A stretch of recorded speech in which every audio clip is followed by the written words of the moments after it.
জঙ্গলে ঘুরতো এমন এক ভয়ঙ্কর জানোয়ার যে মানুষের মুখ ছিঁড়ে মেরে ফেলতো। কিন্তু একদিন সেই ভয়ঙ্কর দানবই আপনার সামনে দাঁড়িয়ে মা বলে ডাকে। সে কি সত্যিই কোনো জন্তু ছিল নাকি কোনো মায়ের অভিশপ্ত সন্তান?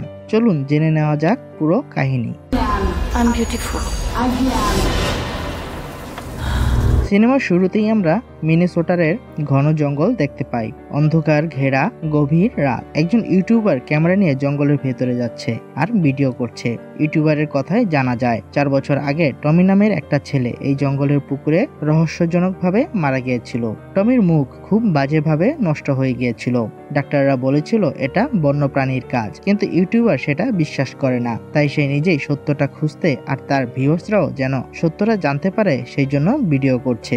ইউটিউবার ছেলেটা নিজের মুখে একটা অদ্ভুত মাস্কও পরে আছে। ঠিক তখনই জঙ্গলের ভেতরে পুরো আধুনিক সিকিউরিটি সিস্টেম লাগানো একটি বাড়ি দেখানো হয়। এই বাড়িটিতে এক মহিলা থাকে। হঠাৎ মহিলাটি সিকিউরিটি অ্যালার্মের শব্দ শুনে জেগে ওঠে আর দ্রুত একটা মাস্ক পরে ফেলে। সিসিটিভি ক্যামেরা চেক করার পর মহিলা বুঝতে পারে যে তার কুকুরটি বাইরে চলে গেছে। তাই সে বাইরে গিয়ে সিটি বাজিয়ে কুকুরটাকে ডাকতে থাকে। খুঁজতে খুঁজতে একসময় সে জঙ্গলের ভেতরে চলে যায়। জঙ্গলের ভেতরে সে তার কুকুরের কলার পরে থাকতে দেখে, কিন্তু কিছু বুঝে ওঠার আগেই হঠাৎ কোনো একটা ভয়ঙ্কর জন্তু মহিলার উপর আক্রমণ করে। পরের দিন ওই মহিলার লাশ জঙ্গলে পড়ে থাকতে পাওয়া যায় আর তার মুখও অনেক খারাপভাবে ছিন্নভিন্ন হয়ে গেছে। এরপর সিন শিফট হলে আমরা অ্যালিসকে দেখতে পাই। অ্যালিস ওয়াশিংটনে তার বয়ফ্রেন্ড চার্লির সাথে থাকে। দুইজনেই তাদের জীবনে সুখী। অ্যালিস পেশায় একজন ভেটেরিনারি ডাক্তার, তাই পরদিন তাকে একজন খামারি তার ফার্মে ডেকে নিয়ে যায়, কারণ তার কুকুরটা হঠাৎই অনেক অ্যাগ্রেসিভ হয়ে গেছে। অ্যালিস সেখানে পৌঁছে কুকুরটাকে অচেতন করার ওষুধ দেওয়ার চেষ্টা করে, কিন্তু হঠাৎ কুকুরটা তার উপর হামলা করে। তখন খামারি সঠিক সময়ে অ্যালিসকে বাঁচিয়ে নেয়। সেখান থেকে বেরিয়ে আসার পর অ্যালিসের কাছে একটা কল এলে সে জানতে পারে তার মা মারা গেছে। জঙ্গলে ছিন্নভিন্ন অবস্থায় তার মায়ের লাশ পাওয়া গেছে।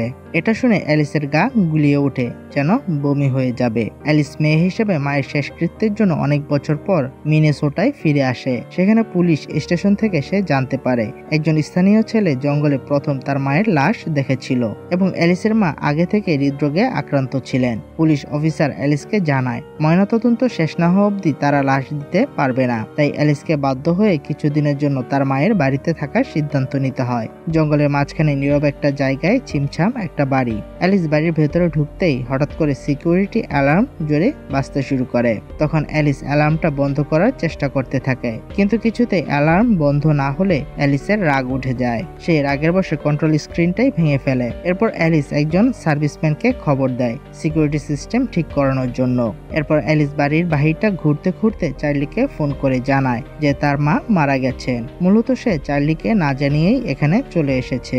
ঠিক একই সময় বাড়ির ভেতরে কোনো একটা জন্তু অদ্ভুত আওয়াজ করে ঘুরতে থাকে, কিন্তু অ্যালিস সেটা দেখতে পায় না। অ্যালিস তার জিনিসপত্র গাড়ি থেকে নামাতে গিয়ে দেখে গাড়িটা অটো লক হয়ে গেছে। সে বাড়ির ভেতরে ঢুকে গাড়ির চাবি খুঁজতে থাকে, কিন্তু চাবিটা কোথাও সে খুঁজে পায় না। বাধ্য হয়ে সে রেন্টাল কার কোম্পানিতে ফোন করে ডুপ্লিকেট চাবির জন্য অনুরোধ করে আর নিজেও যতটা সম্ভব গাড়ির তালা খুলতে চেষ্টা করে, কিন্তু হঠাৎই ভারসাম্য হারিয়ে সে মাটিতে পড়ে যায়। ঠিক তখনই অ্যালিস তার কাছে পড়ে থাকা এক শিয়ালের লাশ দেখতে পায়। শিয়ালের মুখটা অদ্ভুতভাবে ছেঁড়া হয়েছে।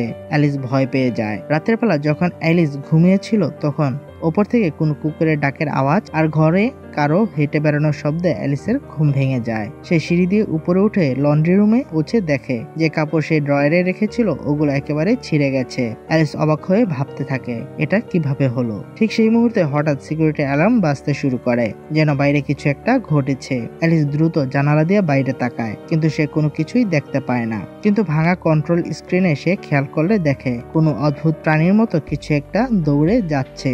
পরের দিন সকালে অ্যালিস পুলিশকে ফোন করে, কিন্তু তার কল সরাসরি ভয়েস মেইলে চলে যায়। তাই সে কোনো মেসেজ দেয় না এবং নিজের মন হালকা করতে মিউজিক শুনতে থাকে আর তার পুরনো ঘরে রাখা পুরনো কাপড়গুলো পরার চেষ্টা করে। পুরনো জিনিসের মধ্যে অ্যালিস তার হাই স্কুলের বয়ফ্রেন্ডের একটা জ্যাকেট পায় আর সাথে তার কিছু পুরনো সিডি ক্যাসেট, যেখানে তার আর ওই বয়ফ্রেন্ডের সম্পর্কের কিছু রেকর্ডিং ছিল। অন্য একটা রেকর্ডিং ক্যাসেট থেকে জানা যায় অ্যালিসের মা খুবই কড়া একজন মহিলা ছিলেন। হুটহাট রেগে যাওয়া আর অ্যালিসকে প্রেসারে রাখা তার স্বভাব ছিল। কিছুক্ষণ পর অ্যালিস আবারও উপরতলায় রাতের আওয়াজের মতো ওই রকম আওয়াজ শুনতে পায়। মনে সাহস জোগাড় করে উপরে গিয়ে দেখে সেখানে শুধু একটা ইঁদুর। কিন্তু অ্যালিস এটা বুঝতে পারে না যে তার ঠিক পিছনে কোন প্রাণীর মতো ভয়ঙ্কর কিছু চলে এসেছে। এদিকে পুলিশ অ্যালিসকে ফোন করে জানায় যে তার মায়ের মৃতদেহ নিয়ে আরো কিছু পরীক্ষা করতে হবে, তাই লাশ পেতে আরো কিছুদিন সময় লাগবে, আর ততদিন অ্যালিসকে এখানেই থাকতে হবে। অ্যালিস এতে বিরক্ত হয়ে যায়। সময় কাটানোর জন্য তার মায়ের পুরনো ভিডিও ক্যাসেটগুলো দেখতে শুরু করে। তাতে দেখা যায় অ্যালিসের মা তাকে একটা সুন্দর পুতুলের মতো ফিট আর পারফেক্ট রাখার জন্য জোর করে ডায়েট করাতো, চেঁচামেচি করতো আর মানসিকভাবেও অ্যালিসের উপর টর্চার করতো। ঠিক তখনই বাড়ির বাইরে একজন বৃদ্ধা মহিলা আসে, যিনি ক্যামেরার সামনে অ্যালিসকে তার মায়ের মৃত্যুর জন্য সমবেদনা জানায়। অ্যালিস তাকে ভেতরে আসতে বললে ওই মহিলা ভেতরে আসে না, আর অ্যালিসকেও সতর্ক করে যেন এই বাড়িতে সে বেশি দিন না থাকে, এখানে অদ্ভুত কিছু একটা আছে। অ্যালিস বাইরে বেরিয়ে দৌড়ে গিয়ে সেই মহিলাকে থামানোর চেষ্টা করে, কিন্তু মহিলা ততক্ষণে গাড়ি নিয়ে সেখান থেকে চলে যায়। অ্যালিস ফিরে আসার আগে হঠাৎ করে যেন সেই প্রাণীটা চুপি চুপি বাড়ির দরজা ভেতর থেকে বন্ধ করে দেয়। ফলে অ্যালিস বাইরে বৃষ্টিতে আটকা পড়ে যায়। নিজেকে বৃষ্টি থেকে বাঁচাতে অ্যালিস একটা শেডের নিচে গিয়ে দাঁড়ায়, কিন্তু বৃষ্টি থামার পর তার কানে হঠাৎ বিপ বিপ শব্দ আসতে থাকে। সেই শব্দ অনুসরণ করে সে বাড়ির কাছে এক জায়গা খুঁজে পায় যেখানে একটা কুকুরের কলার পড়েছিল, এবং ওই কলারের আশেপাশে কিছু অদ্ভুত নখের ছাপও ছিল। অ্যালিস সঙ্গে সঙ্গে ফোন বের করে ওই নখগুলোর ছবি তুলতে শুরু করে, কিন্তু তখনই সে তার মাথার উপর দিয়ে একটা ড্রোন উড়ে আসতে দেখে। সিনেমার শুরুতেই আমরা যে ইউটিউবার ছেলেটার কথা শুনেছিলাম, এই ড্রোন তারই ছিল। ছেলেটা এখনো মুখে মাস্ক পরে, আর সে অ্যালিসকে চিৎকার করে বলে, মুখ দেখিও না, মুখ দেখিও না। অ্যালিস দৌড়ে গিয়ে তাকে আটকানোর চেষ্টা করে, কিন্তু সে সাইকেল নিয়ে সেখান থেকে পালিয়ে যায়। এরপর যখন অ্যালিস আবার ডগ কলারটা নিতে যায়, তখন দেখতে পায় সেটা বাড়ির বেড়ার মধ্যে আটকানো ইলেকট্রিক তারের সাথে কানেক্টেড, যা শক দেয়। তখন তার মনে পড়ে তার মা এই সিস্টেমটা লাগিয়েছিলেন কুকুরটাকে বাড়ির বাইরে যাওয়া থেকে আটকাতে। অ্যালিস কলারটা ডিঅ্যাক্টিভেট করে এবং কলারটার সাহায্যে সে বাড়ির একটা দরজার লক খুলে ফেলে, কিন্তু ঘরের ভেতরে ঢুকতেই হঠাৎ করেই অ্যালিসের বমির মতো লাগতে শুরু করে। অ্যালিসের সন্দেহ হয় হয়তো সে প্রেগনেন্ট। সে একটা এআই এর কাছে জিজ্ঞেস করে টেস্ট কিট ছাড়া গর্ভাবস্থা কিভাবে জানা যায়। তখন এআই একটা উপায় বলে দেয়, কিন্তু এতে ফলাফল আসতে আধা ঘন্টা সময় লাগবে। এই সময় সে জঙ্গল থেকে যে নখের চিহ্নের ছবি এনেছিল সেটা তার এক বন্ধুকে পাঠিয়ে দেয়, যেন ওই পশুর ব্যাপারে খোঁজ নিতে পারে। এদিকে আধা ঘন্টা পর অ্যালিসের টেস্টের রেজাল্ট আসলে বুঝতে পারে সে গর্ভবতী, কিন্তু সে এই সত্যটা মানতেই চায় না। তার মন খারাপ হয়ে যায়। মন খারাপ ঠেকাতে অ্যালিস মদ খেয়ে পাগলের মতো নাচতে শুরু করে। সে অনেকটা মদ খায়, মেকআপ করে, তারপর তার পুরনো বিউটি কম্পিটিশনের ড্রেসটাও পরে। তারপর বাইরে থাকা সুইমিং পুলে গিয়ে ডুব দিয়ে তার পুরনো স্মৃতিগুলো মনে করতে থাকে। অ্যালিস যখন হাই স্কুলে পড়তো, অ্যালিসের মা তাকে জোর করে বিভিন্ন বিউটি কম্পিটিশনে পাঠাতো, আর অ্যালিসের ওজন সামান্য বাড়ালেও তাকে অনেক অপমান করত।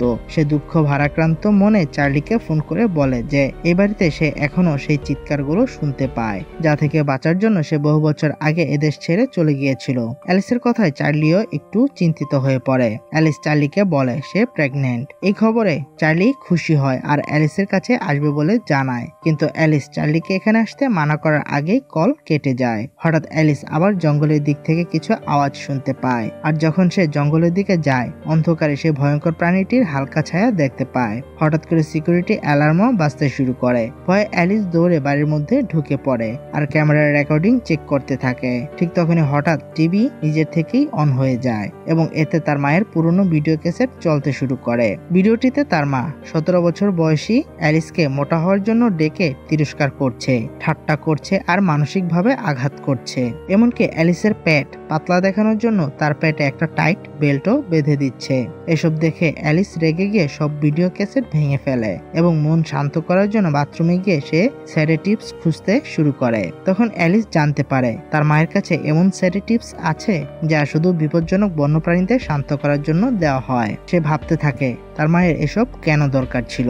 পরের দিন সকালে হঠাৎ করে একটা প্রাণী চুপি চুপি অ্যালিসের ফোন নিয়ে পালিয়ে যায়। কিছুক্ষণ পর বাড়ির বাইরে রেন্টাল কার এজেন্সির একজন লোক এসে অ্যালিসের গাড়ির লক খুলে দেয়। তখন অ্যালিস বাড়ির ভেতরে ছিল। হঠাৎই বাড়ির মেইন দরজাটাও হঠাৎ করে লক হয়ে যায়। অ্যালিস অনেক চেষ্টা করলেও লক খুলে বাইরে যেতে পারে না। অ্যালিসের ক্রমাগত চেষ্টায় উল্টো পুরো বাড়িটা লকডাউন মোডে চলে যায়। বাড়ির সব জানালা দরজা পুরোপুরি লক হয়ে যায়। এমন সময় অ্যালিস শুনতে পায় তার ফোনে রিং হচ্ছে, আর শব্দটা বেসমেন্ট থেকে আসছে। সে পিট এন্ট্রাসের ছোট একটা দরজা দিয়ে বেসমেন্টে নেমে ফোনটা নিতে আসে। তখন ওই জন্তু হঠাৎ তার উপর আক্রমণ করতে এলে অ্যালিস কোনোভাবে বেসমেন্ট থেকে বেরিয়ে নিজের গাড়িতে লুকিয়ে পড়ে। কিন্তু ওই জন্তু বন্ধ গাড়ির উপরও আক্রমণ করতে শুরু করে। এতে গাড়িটা পুরোপুরি ঢাকা ছিল। তবু আতঙ্কিত অ্যালিস কোনোভাবে গাড়ি চালিয়ে পালানোর চেষ্টা করে, কিন্তু সামনে কিছু দেখা না যাওয়ার কারণে গাড়িটা একটা গাছের সঙ্গে ধাক্কা খায়। অ্যালিস কোনোভাবে লাফ দিয়ে পেছনের বেড়াটা পার হয়, কিন্তু সে হাতে চোট পায়। ঠিক তখনই সে দেখতে পায় তার মাথার উপরই সেই ইউটিউবার ছেলের ড্রোন উঠছে, আর একটু দূর থেকে ছেলেটা চিৎকার করে বলে, মুখ ঢেকে রাখো। তারপর ছেলেটা আবারও দ্রুত পালিয়ে যায়। কি ঘটছে তা জানার জন্য অ্যালিসও ছেলেটার পেছনে পেছনে দৌড়াতে থাকে, কিন্তু ছেলেটাকে ধরতে পারে না। তবে সে লক্ষ্য করে পুরো জঙ্গলটাই সিসি ক্যামেরায় ভর্তি। ছেলেটাকে খুঁজতে খুঁজতে সে জঙ্গলের এক গুহার সামনে এসে পৌঁছায়। গুহার ভেতর থেকে কোনো শিশুর কান্নার আওয়াজ ভেসে আসছিল। বিষয়টা দেখার জন্য অ্যালিস গুহার ভিতরে ঢুকতেই বুঝতে পারে যে এটা শুধু একটা ফাঁদ, কারণ ওই আওয়াজ আসছিল ওখানে পড়ে থাকা একটা ওয়াকি টকি থেকে। তখনই ওই ছেলে এসে গুহার দরজা বন্ধ করে দেয়। ছেলেটা ওয়াকি টকিতে বলে ভয় পাওয়ার দরকার নেই, সে অ্যালিসকে নিরাপদ রাখার জন্য এখানে বন্দি করেছে। ছেলেটা আগামীকাল আসবে বলে চলে যায়। ওই গুহাটা ইউটিউবার ছেলেটার একটা সিক্রেট বেসের মতো ছিল। অ্যালিস ওখানে ওই ছেলে জমা করা অনেক প্রমাণ পায়, যেগুলো দেখে ও বুঝতে পারে যে ওই জন্তুর কোনো মানুষের সঙ্গে দেখা হলে জন্তুটা ওই মানুষের মুখের চামড়া ভয়ানকভাবে ছিঁড়ে ফেলে। গুহার ভেতরে থাকা সার্ভেলেন্স ক্যামেরার ফুটেজ দেখে অ্যালিস জানতে পারে তার সাথে দেখা করতে চার্লি বাড়িতে চলে এসেছে, আর কেউ গেট খুলে চার্লিকে বাড়ির ভেতরে ঢুকতে দিয়েছে। অ্যালিস খুবই ভয় পায়, কিন্তু সে চাইলেও কিছু করতে পারে না। কিছুক্ষণ পর ওই ছেলে আবার ক্যামেরা আর মাইক্রোফোনের মাধ্যমে অ্যালিসের সাথে কথা বলে। তখন অ্যালিস পুলিশ ডাকার জন্য ছেলেটার কাছে হাত জোর করে অনুরোধ করে। তখন ছেলেটির কথায় জানা যায় যে সে নিজেই জঙ্গলে এই ক্যামেরাগুলো বসিয়েছে এবং গত 2 বছর ধরে ওই প্রাণীর গতিবিধি নজরে রাখছে। ছেলেটি অ্যালিসকে বলে যে সে পুলিশ ডেকে আনবে যদি অ্যালিস তার একটা শর্ত মেনে নেয়। সে অ্যালিসকে বলে সেই জন্য তাদের বাড়িতে গিয়ে ছেলেটার নাইট ভিশন ক্যামেরায় ওই জন্তুটার ফুটেজ রেকর্ড করে দেয়, যাতে সে সকলকে সত্যটা জানাতে পারে যে এই জঙ্গলের আসল ঘটনা কি। অ্যালিস ওর কথা মেনে নিয়ে ক্যামেরা আর ওয়াকি টকি নিয়ে দৌড়ে বাড়িতে পৌঁছায় যেন চার্লিকে বাঁচাতে পারে, কিন্তু ততক্ষণে অনেক দেরি হয়ে গেছে। ওই জন্তুটা চার্লির মুখও খারাপভাবে দাগ কেটে তাকে মেরে ফেলেছে।